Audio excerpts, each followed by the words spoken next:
오늘은 맹장염에 대해서 알려드릴 거예요. 맹장염 다 들어보셨죠? 저는 맹장염을 걸려본 적도 있고 그래서 맹장을 제거해서 없는데요. 그 맹장염이 어떤 건지에 대해서 좀 알려드리겠습니다. 일단은 주 증상은 이래요. 처음에는 체한 것 같이 배가 답답해요. 그러다가 점점 요 우하복부 쪽으로, 배꼽 아래쪽으로 굉장히 통증이 심하고 어떤 분들은 이게 허리를 펴기도 힘들 정도로 그렇게 심한 통증을 호소하기도 하는데, 만약에 그런 식으로 통증이 시작되면은 맹장염일 가능성이 있겠다라고 판단을 먼저 하게 됩니다. 일단 맹장이란 게 어디냐면은 이 소장이랑 대장이 연결되는 부위에 있어요. 소장이랑 대장이 이렇게 연결이 되는데 그쪽에 보면 이렇게 꼬리가 하나 달려 있어요. 요걸 충수라고 하는데요. 요게 맹장이에요. 요쪽에 염증이 생겨가지고 막 붓고 이러기 시작하면 이제 충수염, 충수돌기염 혹은 맹장염 이렇게 부릅니다. 진행이 처음에는 정상으로 이렇게 있다가 요쪽이 되게 얇잖아요. 얇아서 뭔가 노폐물이 쌓이고 이러다 보면 염증이 생길 수가 있어요. 이때 맹장염이라고 하고, 염증이 심해지면 얘들이 막 부풀어 오릅니다. 부풀어 오르면서 이렇게 빵빵해져요. 이러면서 터지면 이제 문제가 좀 심각해져요. 한 여기에서 여기까지 가는데 보통 3일에서 4일 정도로 보는데, 이렇게 터지고 나면 복막으로 이 염증이 확 퍼지게 돼요. 그렇게 되면 복막이 전체적으로 염증이 생기면 굉장히 골치가 아파집니다. 치료가 굉장히 어렵고요. 그리고 만약에 염증이 심하다면은 생명에도 좀 지장이 생길 수 있어요. 그 정도로 어떻게 보면 응급한 질환이기도 합니다. 그래서 이렇게 만약에 터지기 전에 맹장이라면은 제거하는 수술을 하게 되죠. 그래서 얼른 잘라내서 복막염까지 발전되지 않도록 그렇게 처치를 해줍니다. 주된 증상은 이제 처음에 배가 답답하다가 요 우하부가 굉장히 심하게 아픈 거, 요게 특징이고요.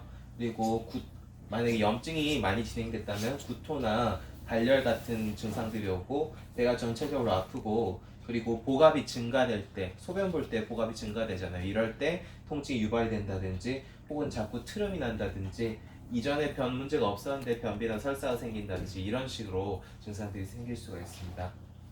일단은 초기에는 좀 체한 것 같아요. 뭔가 잘못 먹은 것 같아요. 소화가 안 돼요. 이런 느낌이고요. 점차 이렇게 우하복부 이렇게 번지면서 오고, 염증이 심해지면은 구토나 발열까지 올 수 있다. 이렇게 이해하시면 되겠습니다.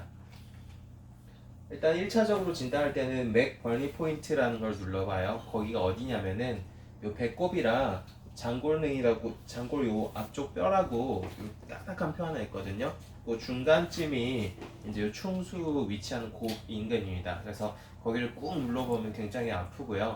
그리고 특징적인 게 거기를 꾹 눌렀다가 뗄 때도 아파요. 뭔가 반동이 있을 때, 그럴 때에도 아픈 게 특징입니다. 그래서 그걸 반발통이라고 합니다.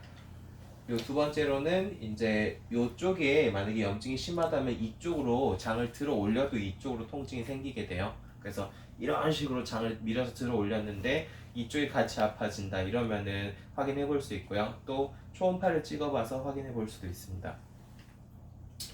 일단은 이전에는 맹장이 아주 아무 쓰잘데기 없는 퇴화된 기관이라고 생각했었어요. 그래서 혹시 이제 장 쪽에 수술하거나 하게 되면은 맹장도 별 증상이 없어도 미리 떼버리기도 하고 이런 식으로 처치를 했는데, 요새는 미국에서 발표된 바로는 우리 몸에 좀 유리한 박테리아들이 은신하고 있는 그런 장소라고 얘기되기도 하고, 혹은 우리 채소 식이섬유를 소화시킬 때 원래 인간은 식이섬유를 소화를 못 시킵니다.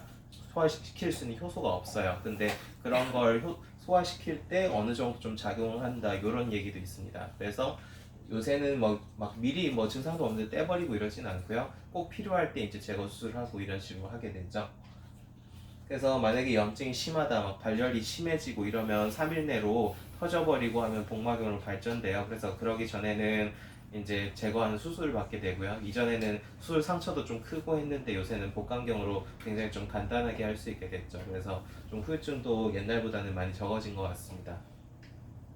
근데 그런 거 수술을 하게 되면은 후유증이 남는 분들이 있어요. 이렇게 장 쪽으로 뭔가 수술을 하는 거다 보니까 장 유착이 생긴다든지 혹은 소화불량이 생긴다든지 변 관련해서 변비나 설사 같은 문제가 생긴다든지 이런 분들이 있습니다. 그런 분들한테는 한약을 써서 좀 그런 후유증이 남지 않도록 관리해주면 훨씬 더 몸에 도움이 많이 됩니다.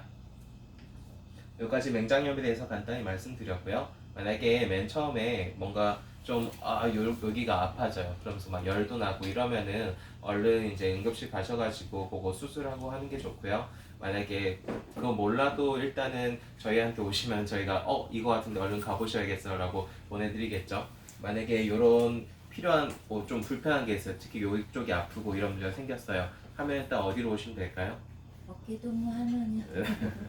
네, 저희 한의원 오시면 일단은 급한 분들은 얼른 응급실로 보내드릴 거고요. 만약에 급하지 않은 상황이고 하면은 저희가 잘 처치해 드릴 거고, 그거 하고 나서 후유증이 남았다 했을 때도 그거에 맞게 치료를 해드릴 겁니다.